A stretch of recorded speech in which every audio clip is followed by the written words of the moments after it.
Hello and very good morning to all of you. Welcome to understand UPSC. This is Rahul. 17 October का currently episode लेकर आया हूँ। सबसे पहले आज हम इंपॉर्टेंट आर्टिकल से ही स्टार्ट करेंगे। रीज़न बिंग कि पता नहीं, मेरा मन हो रहा है कि यहीं से शुरू करते हैं। Also I would like to say कि अब से ना आई एम थिंकिंग कि जो प्रीलिम्स हम अप्रोच कर रहे हैं, प्रीलिम्स 2026 की तरफ, तो आई वाज थिंकिंग कि जो प्रीलिम्स से स्पेसिफिक आर्टिकल्स हैं उसको कवर करना, उसके स्टैटिक को कवर करना, एंड उसके साथ साथ प्रीवियस ईयर क्वेश्चन जो हैं रिस्पेक्टेड सब्जेक्ट्स के टॉपिक्स के, उसको भी कवर करना। ठीक है, तो इसके तरफ हमारा अब अप्रोच रहेगा सो दैट आपकी प्रीलिम्स प्रिपरेशन और स्मूथ हो पाए। तो आज जैसा कि मैंने कहा है कि हम द डायमेंशन फैक्ट्री से पहले we will start with the important articles of today. So सीधा है, ट्रंप जी बड़बोले हैं, बहुत कुछ बोलते हैं। तो रिसेंटली उन्होंने बोला कि मोदी जी ने उनको कमिट किया कि वो रशियन ऑयल नहीं खरीदेंगे, एंड कर देंगे जो भी सप्लाई है। तो इस पर हमारी मिनिस्ट्री ऑफ एक्सटर्नल अफेयर्स ने क्लैरिफिकेशन दिया कि ऐसा कुछ बातचीत नहीं हुआ। इसमें हम एक डेटा देखेंगे, इसलिए ये आर्टिकल मैंने लिया है। सेकेंडली, जो 5th जनरेशन फाइटर जेट्स हैं उसको लेकर इंडिया की जो प्रिपरेशन है, रशिया ने रिसेंटली इंडिजीनियसली मतलब साथ में दोनों इंडिया और रशिया मिलकर प्रोड्यूस करे सुखोई 57, इस चीज़ के लिए ऑफर किया है। थर्ड आर्टिकल जो है हमारा वो है ओबीसी कोटा से रिलेटेड। इसमें हम देखेंगे कि तेलंगाना गवर्नमेंट का क्या डिसीजन रहा है, मतलब क्या उन्होंने प्रपोज किया है सिविक पोल्स में रिजर्वेशन जो है ओबीसी का बढ़ाया है, एंड देन हाई कोर्ट जो तेलंगाना है उसने क्या डिसीजन लिया इस पे, and then again the case went to the supreme court. और इसी से रिलेटेड एक सुप्रीम कोर्ट का इंपॉर्टेंट जजमेंट है other than Indira Sawhney case, उसको भी हम देखेंगे। ठीक है, फोर्थ आर्टिकल जो है वो फिजिकल स्पेस से रिलेटेड है। दैट इज स्टेट जो सेंटर स्टेट जो मतलब फाइनेंशियल रिलेशंस है उसमें जो स्टेट के ऊपर बर्डन आ रहा है, इस चीज़ को हम देखेंगे। ये मेंस इनरिचमेंट आर्टिकल, इसमें अच्छे डेटा हैं, बहुत सुंदर सुंदर आर्टिकल्स हैं जो हमें रिवाइज करवाता है हमारे प्रीलिम्स के लिए। ठीक है, और इससे रिलेटेड मैं 3 PYQs करवाऊंगा, खास करके जो फाइनेंस कमीशन से रिलेटेड प्रीवियस ईयर क्वेश्चन हैं वो मैं प्रैक्टिस आज करवाऊंगा। देन वी हैव CBAM के बारे में आप लोगों को पता है, यूरोपियन यूनियन जो है 1 जो जनवरी 2026 है वो कार्बन जो एमिट होता है, जो जो प्रोडक्ट्स वो इंपोर्ट करेगी जिसमें कार्बन एमिशन होता है, जितना उन्होंने स्टैंडर्ड सेट कर रखा है, तो उस पर वो टैक्स लेवी करेंगे। तो इस चीज़ को लेकर ये आर्टिकल है, इससे इंडिया पे सबसे ज़्यादा इम्पैक्ट पड़ेगा, वही इसमें बताया गया है। इंडिया का क्या स्टैंड है इसको हम देखेंगे। And then the last article that is Google's new AI, कैसे AI का यूज़ करते हुए कैंसर ट्रीटमेंट की तरफ बढ़ रहे हैं, उसमें एक नोबेल डिस्कवरी हुई है, इस चीज़ को भी हम देखेंगे। ठीक है, so let us start from the first article. इसमें 2 आर्टिकल्स हैं mainly.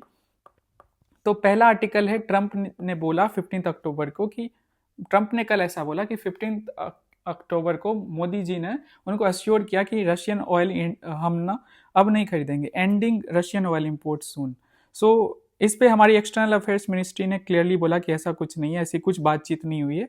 Also however the ministry of external affairs said that the India let me however the ministry of external affairs said India that India was broad basing, देखो एक नया keyword आया, लिख लेना आप लोग, एंड डाइवर्सिफाइंग तो हम लोग लिखते हैं, ब्रॉड बेसिंग भी है, इट्स सोर्सेस और energy according to the market needs. So ऐसा कहा है, बट ये नहीं कहा है कि रशियन ऑयल जो है ना हम एंड कर देंगे। एक सेकेंड थिंग, इस आर्टिकल में इंपॉर्टेंट जो डेटा है हमें ये बस देखना है। आपको पता है रशिया सबसे बड़ा सप्लायर है इंडिया के लिए जो ऑयल है उसके, क्रूड ऑयल के टर्म्स में। प्लस एक नया डेटा आया था 2 या 3 डेज एगो, हिंदू में ही आया था कि रशियन ऑयल का जो इंपोर्ट है ना वो 45% डिक्रीज हुआ है इंडिया के रिस्पेक्ट में। ठीक है, जो जून एंड सितंबर की बात है, मतलब हम जितना इंपोर्ट कर रहे थे उसमें रिडक्शन आया, but still Russia is the largest या सबसे बड़ा बिगेस्ट सप्लायर कह सकते हो टू रशियन ऑयल, ये मुझे बताना था। ऑल्सो चाइना जो है ना डिफेंड कर रहा है इंडिया का ऑयल परचेज, खुद का भी जो रशिया से हम खरीद रहे हैं, इंडिया का भी। ठीक है, अभी चाइना बहुत साथ दे रहा है। ओके, तो ये था पहला article. Then the second article is AMCA India का एक एम्बिशियस जो प्लान है, एम्बिशियस प्लान है, क्या है हम देख लेते हैं कि इंडियाज इंडिजीनियस 5th जनरेशन जो स्टिल्थ मतलब फाइटर जेट्स हम डेवलप करने वाले हैं, उसी के अंदर मतलब उस प्लान को हम AMCA कहते हैं, ये ध्यान में आप लोग पढ़ लीजिएगा। फाइटर जेट्स का रोल जो है ना, खास करके जितना अपग्रेडेड और मॉडर्न आपके पास फाइटर जेट्स है, उसका रोल जो है ना साल दर साल बढ़ रहा है। अभी आपने देखा कि ऑपरेशन सिंदूर में, देन जो अक्रॉस द वर्ल्ड जितने भी फाइट्स हो रहे थे, कॉन्फ्लिक्ट्स हो रहे थे, उसमें फाइटर जेट्स का रोल बहुत मायने रखता है। जितना आप एडवांस आपके पास फाइटर जेट्स हो, उतना आपके पास लेवरेज होता है। तो अभी तक देखो तो दुनिया में मतलब कि जनरेशन वाइज फाइटर जेट्स आए हैं। हमारे पास फोर्थ जनरेशन, इनफैक्ट 4.5 जनरेशन तक जो राफेल हमने खरीदा, इसको 4.5 जनरेशन मतलब कहा जाता है फाइटर जेट्स। तो हमारे पास फिफ्थ जनरेशन फाइटर जेट्स नहीं है। और दुनिया में मतलब जो इंपॉर्टेंट कंट्रीज है like Russia, USA, Russia, China and in fact south Korea ने भी डेवलप कर लिया है। तो हम इसमें पीछे रह गए। तो that's why we brought a plan जिसमें कि हम इंडिजीनियसली मतलब अपने घर में इसको डेवलप करेंगे। एंड टारगेट हमारा रखा गया फिफ्थ जनरेशन फाइटर जेट के लिए 2028 में जो फर्स्ट फ्लाइट आएगा, and the induction will be by 2035। ठीक है, यही प्लान है। तो इसी चीज में मतलब कि रशिया जो है ना सपोर्ट करना चाहता है हमें। एज यू नो कि मैंने बताया कि रशिया का क्या है, Sukhoi 57 fifth generation fighter jet है। तो रशिया ने इंडिया को एक तरह से ऑफर दिया है कि हम कलेक्टिवली साथ में इस चीज को डेवलप कर सकते हैं, लोकल प्रोडक्शन टुगेदर। ठीक है, यही है पूरा। और आपके लिए ये इंपॉर्टेंट जो है क्वेश्चन है 2024 का, फिफ्थ जनरेशन फाइटर एयरक्राफ्ट। अब आपको ये सॉल्व करना है, आंसर आपको पता चल जाएगा। देन वी हैव आर्टिकल जो कि सुप्रीम कोर्ट के मतलब कि जजमेंट से रिलेटेड कह सकते हो। हाई कोर्ट ने जो स्टे लगाया था 42% ओबीसी कोटा पे इन तेलंगाना सिविक पोल्स, उसको हम देखेंगे। तो बेसिक है कि तेलंगाना जो गवर्नमेंट है ना, उन्होंने ओबीसी के कोटा जितना होता है सिविक पोल्स में, उसको बढ़ा के 42% पे ला दिया। और उससे क्या हुआ, 50% जो सीलिंग होती है ना, आपको पता होगा कि 3 कैटेगरीज मेनली रही हैं हिस्टोरिकली जो रिजर्वेशन मिलता आ रहा है। मतलब और भी कैटेगरीज है, पर जो कैटेगरी वाइज कह लो, एक तो विमेन भी है और ईडब्ल्यूएस भी आती है, इसको हम अलग से देखेंगे। बट सबसे पहले SC, ST and then OBC. अब इन तीनों का कलेक्टिवली 50% से ज्यादा नहीं होना चाहिए, ये इंदिरा सोनी जजमेंट था। ठीक है, और अभी जो रिसेंटली कुछ साल पहले ईडब्ल्यूएस को लेकर जजमेंट आया था, तो बोला गया था कि इन तीनों का नहीं होना चाहिए, बढ़ना नहीं चाहिए, 50% से कम रहना चाहिए। EWS is a separate category. बहुत लोगों के मन में कॉन्फ्यूजन होता है ना कि ईडब्ल्यूएस को कैसे मिला है, तो 50% तो ब्रीच हो गया, ऑलमोस्ट 50.60, हाँ 59.5% हो गया। बट आपको समझना पड़ेगा कि सुप्रीम कोर्ट का जजमेंट आया, उसमें यह कहा गया कि ईडब्ल्यूएस कैटेगरी का जो है ना, वो सेपरेट है, अदर देन दैट 50% जो है उसमें वो 3 ही इंक्लूडेड होते हैं, और विमेन को भी मिलता है। आप लोगों को ये भी पता होगा कि 73rd 74th कॉन्स्टिट्यूशनल अमेंडमेंट में कुछ जो रिजर्वेशन दिए गए हैं कुछ स्पेसिफिक कैटेगरीज को, वो मैंडेटरी है, एंड ओबीसी को मैंडेटरीली नहीं दिया गया है। ये आपके ऊपर निर्भर करता है कि आप इस पर डिसीजन लो। देखो, so OBC reservation in local body is not compulsory, it is permissible if state makes a law for it. अब स्टेट के ऊपर है, उस पार्टिकुलर स्टेट के ऊपर। It must be pass on the proper data showing under representation. ठीक है, Supreme Court ST and women reservation are mandatory, ध्यान रहे, बट ओबीसी का नहीं है। ठीक है, अब इसके लिए रेलिवेंट आर्टिकल मैं बता देता हूं, आप लोगों को ये पता होना चाहिए। नहीं है पता तो इसको बिल्कुल आप जॉट डाउन कर लो। आर्टिकल 243 आपको पता होगा, D6, ये है आपको पंचायती राज लेवल पे कह सकते हो। एंड 243 T6 ये है आपको म्यूनिसपैलिटी लेवल पे। तो मुझे यही समझाना था कि हाँ कि मतलब कि ओबीसी के लिए जो रिजर्वेशन है ना, मतलब 73rd एंड 74th में, वो उसके रेलिवेंट आर्टिकल्स मैंने आपको बता दिया। तो हाई कोर्ट ने जो रोक लगाया, तो उसको सुप्रीम कोर्ट ने बोला कि जारी रहना चाहिए, first thing. And second thing is civic polls जो है ना, उसको डिले करने की जरूरत नहीं है, जिस तरह से प्रोसेस चलता आ रहा है उसी तरीके से चलाना है, बस रिजर्वेशन इंक्रीज नहीं होगा। ठीक है, एंड इसी में मैं कह रहा था ये कंपलसरी आपको समझ आ गया होगा। एंड एक इंपॉर्टेंट केस है के Krishnamurthy versus union of India case 2010 में, ये ओबीसी रिजर्वेशन जो है सिविक पोल्स में, लोकल बॉडीज में। ठीक है, so Supreme Court upheld OBC reservation, ऐसा तो बोला कि हाँ ये होना चाहिए, ठीक है। In local bodies as valid but not mandatory, जो कि 73rd एंड 74th में भी तो यही है ना, उसी चीज को बताया सुप्रीम कोर्ट ने। Said it must B backed by empirical data, आपके पास डेटा होना चाहिए, and stay with in 50% cap, ये भी है, इसको भी ब्रीच नहीं करना है। रिजर्वेशन मिलेगा बट 50% कैप को ब्रीच नहीं करना है, ठीक है। Clarified that the political backwardness, ठीक है, alone is not enough, proof of under representation needed. Okay, under representation का प्रूफ आपको देना पड़ेगा तभी मिलेगा, ठीक है, ये भी हम पहले भी देख चुके हैं। सो यही है पूरा मामला, मैंडेटरी नहीं है, कंपलसरी नहीं है। 27% जो मतलब 50% वाला जो कोटा है उसको आप ब्रीच नहीं कर सकते हो, रिजर्वेशन उसके अंदर ही देना पड़ेगा। प्लस रिजर्वेशन तभी मिलेगा जब एम्पेरिकल डेटा होना चाहिए और अंडर रिप्रेजेंटेशन को लेकर प्रूफ होना चाहिए, बस पॉलिटिकल बैकवर्डनेस से नहीं चलेगा, ठीक है। समझ गए पूरा मामला समझ गए। और एक इंपॉर्टेंट आपको एक वैल्यू एडिशन जो है के Krishnamurthy versus union of India case को आप कहीं लिख सकते हो, बस इंदिरा शानी नहीं लिखना है, सब यह हर कोई ना इसको यूज करता है, इस केस को यूज करता है, बट इसको ओबीसी के लिए आप इस वाले केस को ना डालोगे तो और बेटर होगा आपके आंसर के लिए। सो नेक्स्ट है, ये मेंस इनरिचमेंट है मेनली। इस आर्टिकल को मैं ऐसे देखता हूँ कि जो जब से जीएसटी खत्म किया गया है, मतलब कि स्टेट जिस तरह से पहले टैक्सेस ली थी तो सब्ज्यूम किया गया, सॉरी जीएसटी खत्म नहीं किया गया, जो स्टेट टैक्सेस लेती थी उसको जीएसटी में जब से सब्ज्यूम कह लो या मर्ज किया गया है, तो मतलब कि सेंट्रलाइजेशन के तरफ हम ज़्यादा बढ़े हैं और स्टेट को जितना रेवेन्यू मिल रहा था उतना अब नहीं मिल रहा है, और उसके लिए जो कॉम्पनसेशन वगैरह की जो प्रोविजंस की गई थी उसको सही ढंग से लागू नहीं किया जा रहा है, जिसकी वजह से क्या हो रहा है कि जो इम्बैलेंस है ना सेंटर और स्टेट के बीच में, या स्टेट की जो ऑटोनॉमी है इन टर्म्स ऑफ फाइनेंसेस वो घट गई है और इम्बैलेंसेस बढ़ गई है, ठीक है। हम देखते हैं पूरे डेटा को, 2 टेबल में दिया है, मैं रिकमेंड करूंगा ये आर्टिकल आप खुद से पढ़ना, ठीक है। तो इंपॉर्टेंट चीजें मैंने ले ली है। The end of GST compensation has reduced states physical space and autonomy 1, ठीक है, बेसिक चीजें हमने बात कर ली। GST merge many state taxes, centralizing revenue powers with the union and shifting dependence toward central transfers. Then we have the third point, basic चीजें हैं।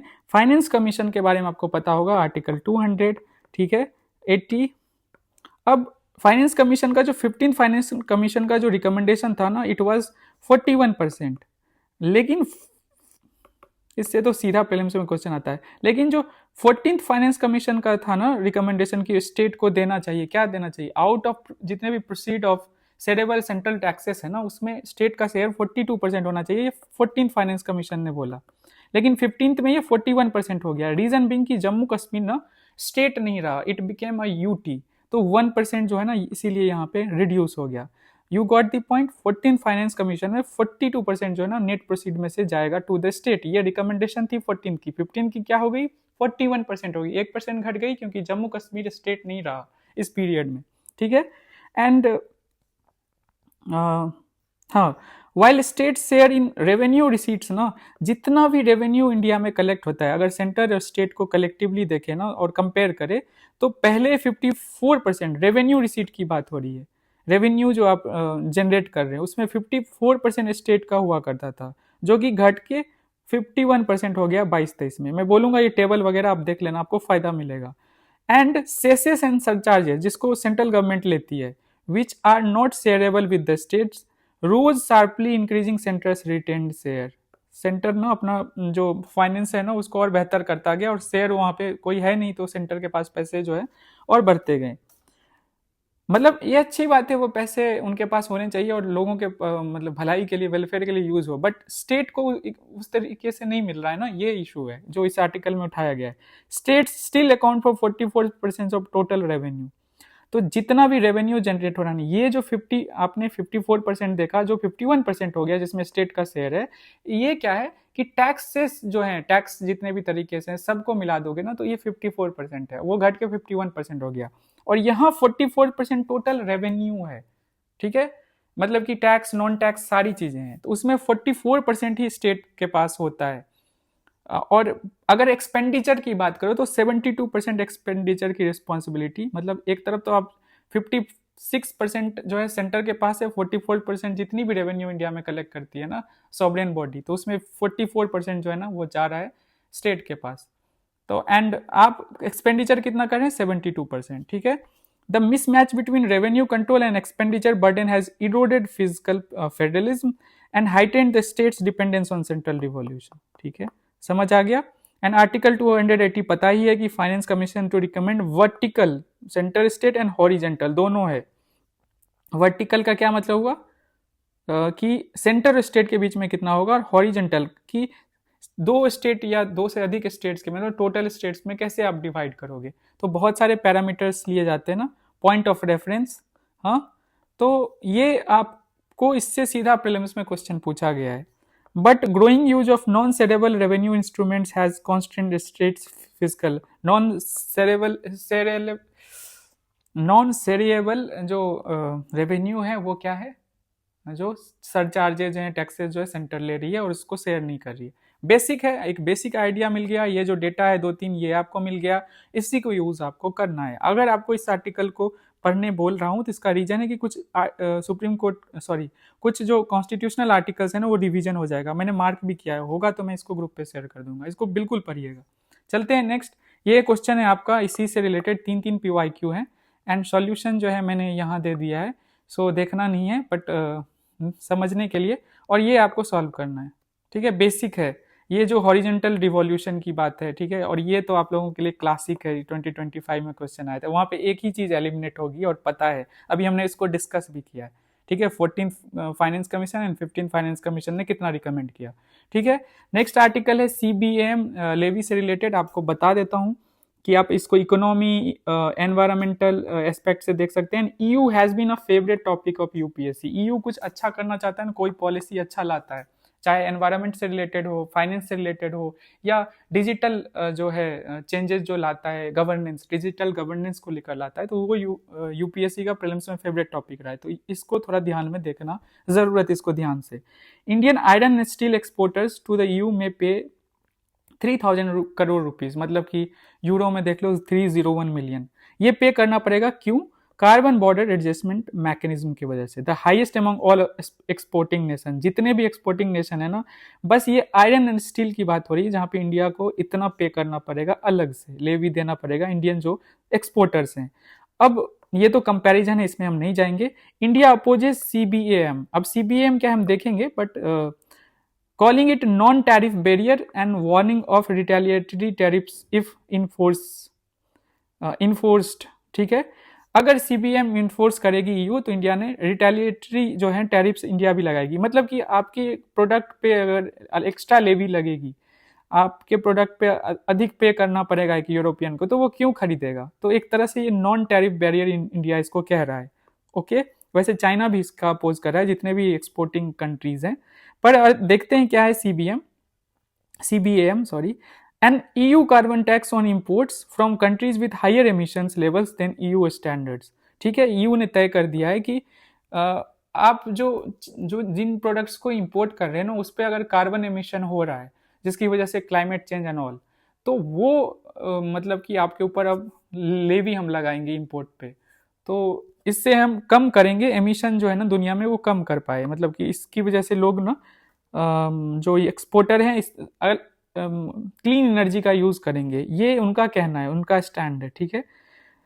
EU और ये लागू होगा 1 जनवरी 2026 से। CBAM ऑब्जेक्टिव क्या है? Prevent carbon leakage, relocating of high emission industries outside the EU, ये भी एक रीजन है, ठीक है।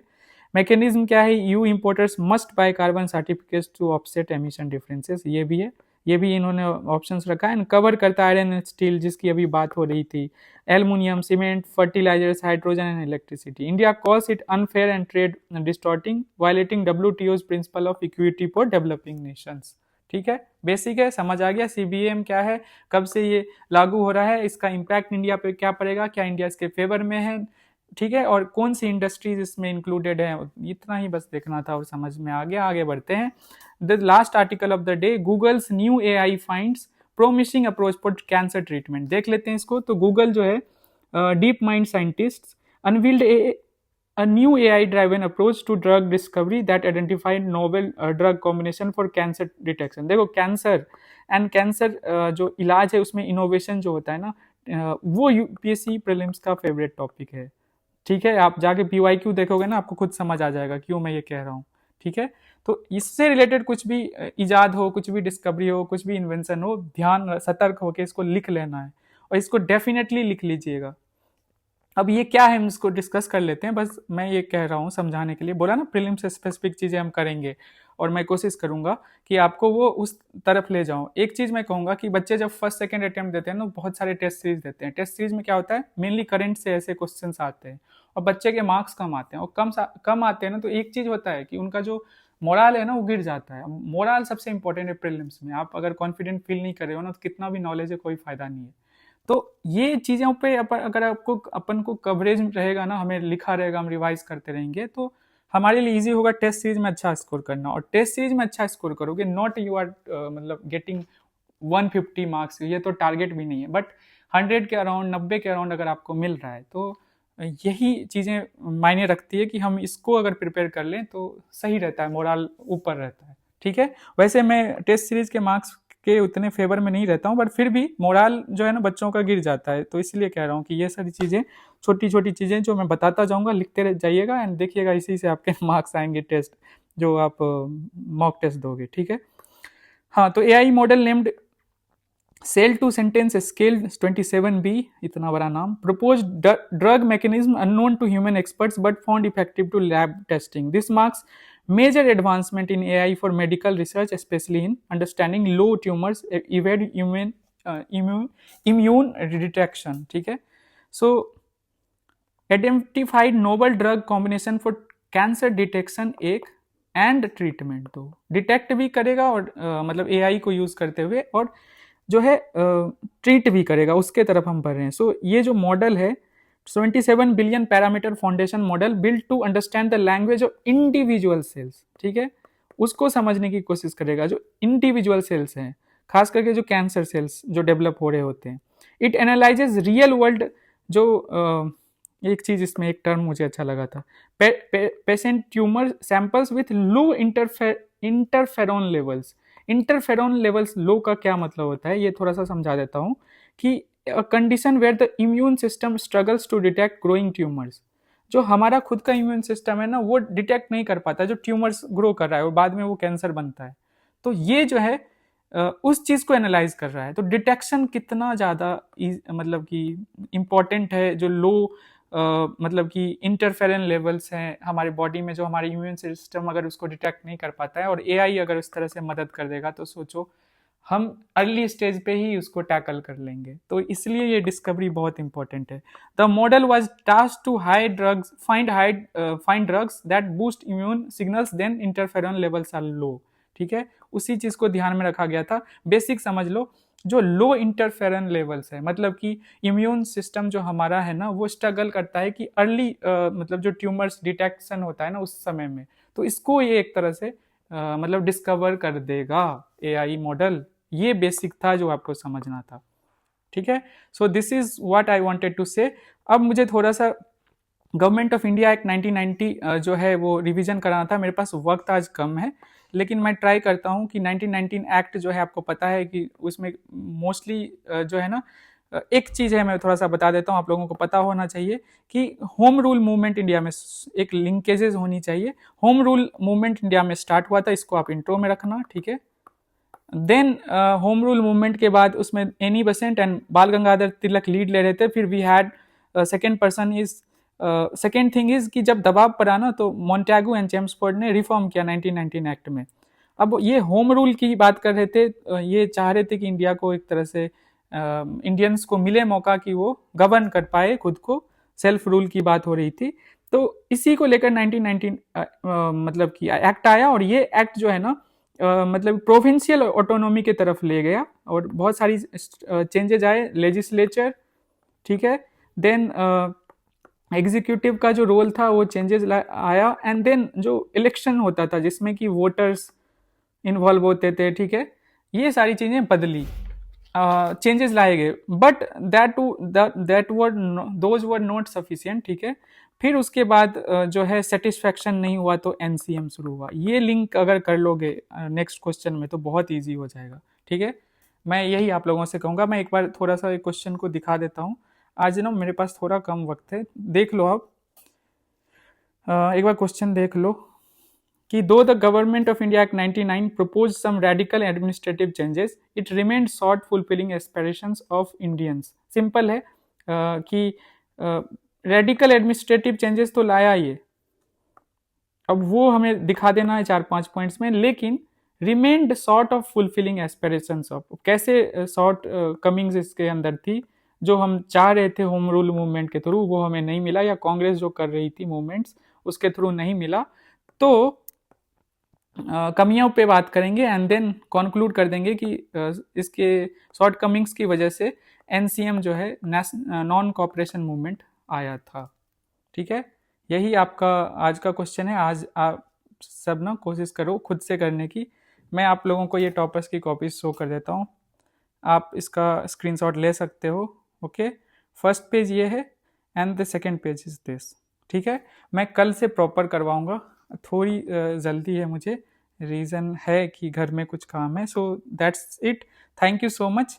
एंड प्रीलिम्स स्पेसिफिक प्रिपरेशन मैं क्लियरली कह रहा हूँ कि उन्हीं चीज़ों पे हम फोकस करेंगे, खास करके जो टेस्ट सीरीज होते हैं उनके लिए फोकस करेंगे, सो दैट आप लोग के लिए चीज़ें ईजी हो गई।